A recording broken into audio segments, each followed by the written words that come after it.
So, update. We're thrown out.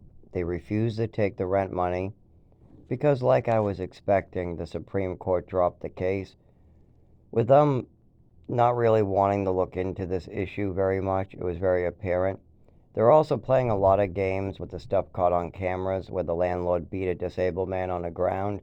They're playing games to try to make sure that I can't get to court. Like, for instance, they're not taking the rent money, evicting me so I don't have a mailing address, but they said they would mail me the new time of the new court date where the landlord might do jail time, but he won't. They're making sure of that. It's very clear. So, anyways, we're out. We're homeless. Now, you might be thinking, oh, so what are you going to do? Move into your car, go to a shelter? You might be thinking, do you have another apartment? Well, see, there's the problem. Why am I getting thrown out? Because the landlord's tired of trying to figure out what the fuck is going on with the money.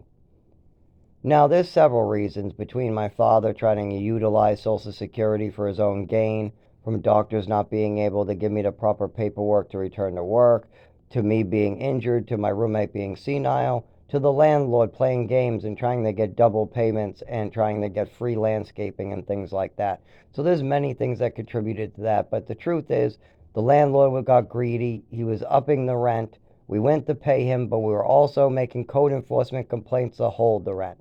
But before we got to court to hold the rent, the landlord assaulted me, kicked me in the kidneys, committed a hate crime, called me a faggot, junkie, whatever else names he could come up with. And one thing is, guess what I was in New Hampshire? I drank. When I moved to New Hampshire, the only thing I'm known as is somebody who drank. Now I've been not drinking for 3 years just because I wanted to stop drinking. I don't even support weed. I would smoke weed once in a while, but it's not something I support because it has to be a special type of weed. But yet, even in the courtroom, slander is allowed to continue, and this is so one-sided. We didn't even have a lawyer. David is so unable to complete phone calls or put his money away for an attorney. And you might be thinking, well, how about you, Zach? Why didn't you get an attorney? I did. And I needed to borrow $20 to make photocopies and mail it to him. It took me 30 days to borrow $20, and by the time I could mail it to him, he stopped answering and he didn't want to take my case anymore. It's just a dead zone. He wouldn't take my calls. Nothing got mailed it for nothing.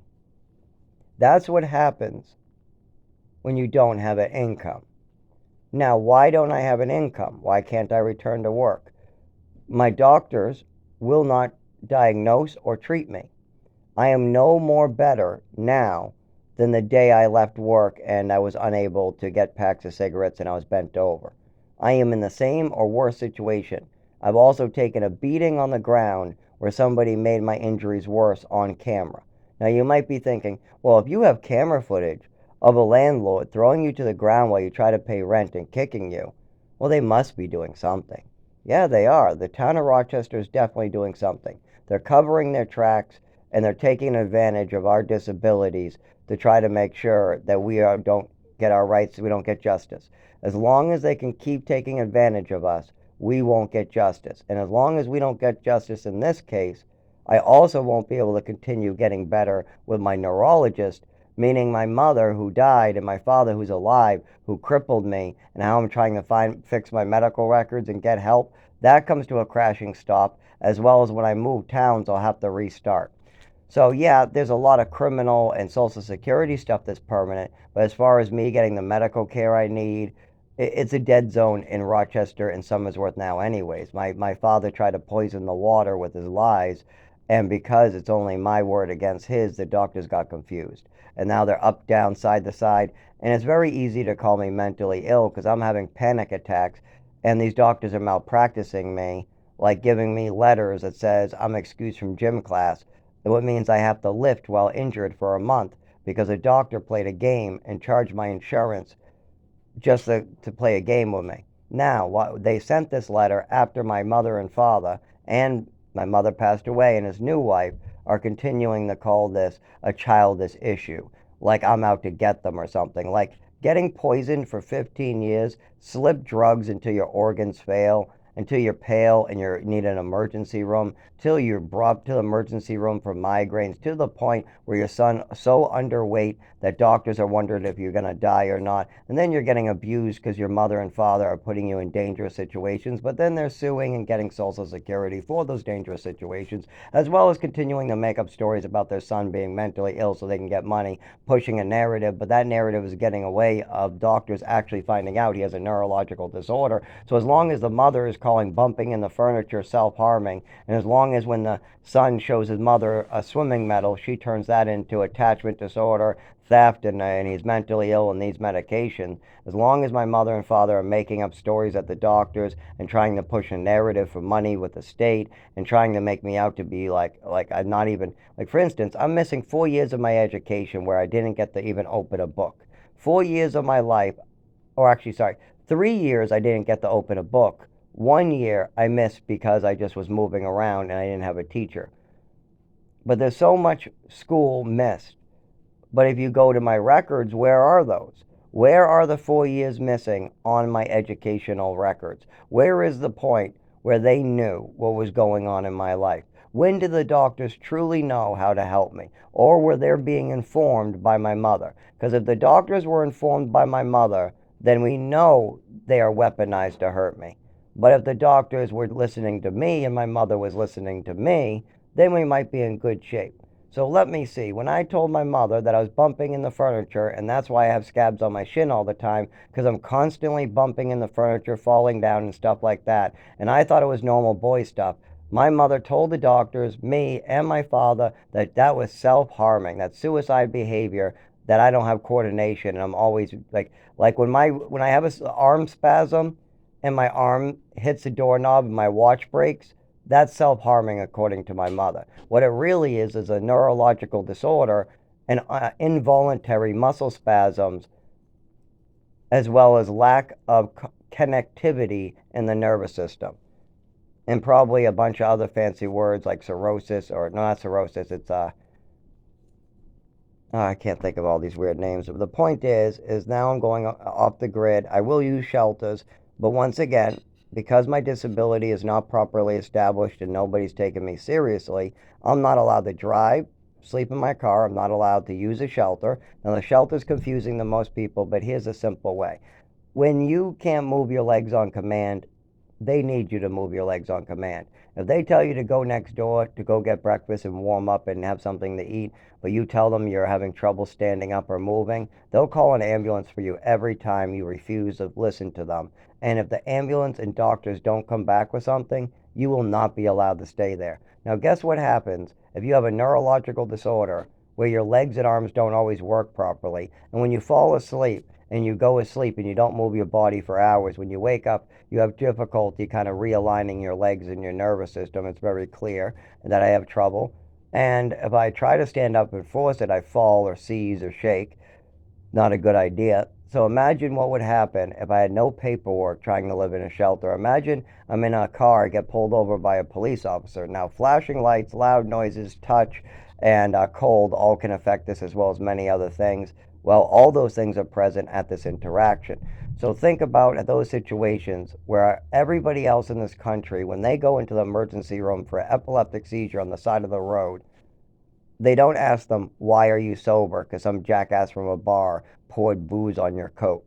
That's not a thing unless you have a background, a medical history like mine. It's a snowball. So when I'm in the emergency room, they look at this snowball and they just add to it. Okay, we don't know what's wrong with him, but he arrived today, found on the side of the road, unable to move. But now he's leaving and walking, even though I'm really falling down in the parking lot. They say I walked out of there, but really I stumbled out of there and then hit my nose, and all these other injuries occurred in their parking lot. Same thing happened at Frisbee Hospital. I literally had a seizure until I was unable to walk or move my body or talk. Took 2 days of bleeding on the ground in the bedroom before somebody helped me get to the hospital. And somebody licked out my ear that was going senile and gone at the time. And what did the emergency room do?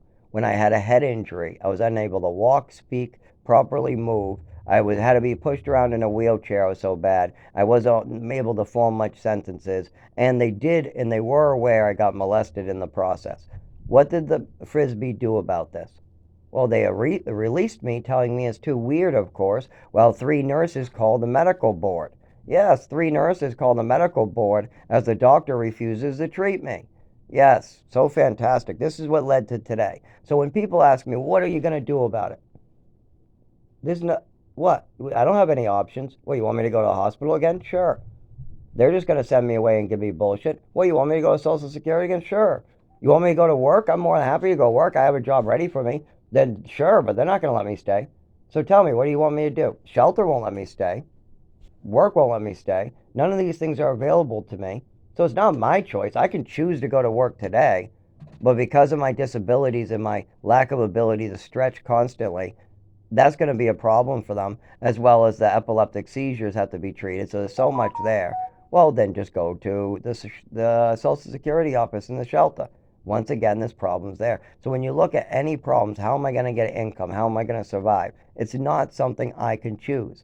I have to get the doctors to choose their job, the state, the federal government, Social Security, and my father and mother and my family have to be telling the truth. If they're going to lie, manipulate, and try to get out of trouble to save face, it's a very good chance that they're going to cause harm or slow this down, as I suffer greatly because of each word that misdirects my care or gets these people to wonder if they should treat me or not is a word that could kill me.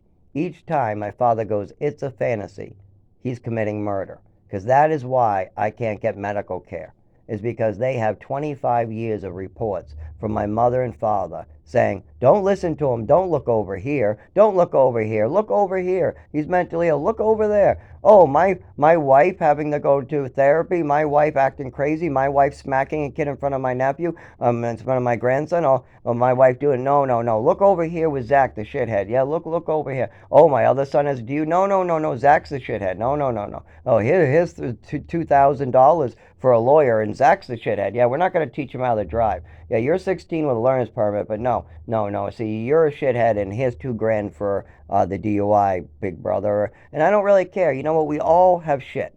You guys called out my shit constantly. I've heard it from my brother. He's called out some of my shit. It's not like if I had a DUI, my brother wouldn't be talking about it and they wouldn't be like, did you know that Zach got a DUI? We knew he would do something like that. The whole family would be saying shit like that. Meanwhile, when other things happen, like we find out that my father stole money or got in trouble, like my father, he just lies and says I'm coming home to take care of my mother. When my father does something like steals money, is going to court, charges are being pressed against him, and he needs his son Zachary to bail him out, and his son does, and they have an outstanding deal, but the father breaks the deal for his own selfish, greedy reasons. So when you have those type of situations, it's not like they own it up and say, sorry, yeah, I do owe you. Yeah, I broke my part of the deal. And if they want to say, yeah, I broke my part of the deal. Yeah, yeah, you bailed me out. So what? So, is that the type of person you are? Or do you want to be an honest person that pays back his debts? Do you want to be that person who goes to heaven knowing he did the right thing? Or are you somebody who's going to go to his grave ignoring it, saying, no, no, no, I can't hear you. I got my fingers in my ear. La, la, la, la, la, la, la, la, la. No, I'm going to heaven. La, la, la, la, la. No, it's your own fault. La, la, la, la, la. No, I never did that. La, la, la. I don't remember, so it doesn't matter. La, la, la, la. Are you going to be one of those people like my father?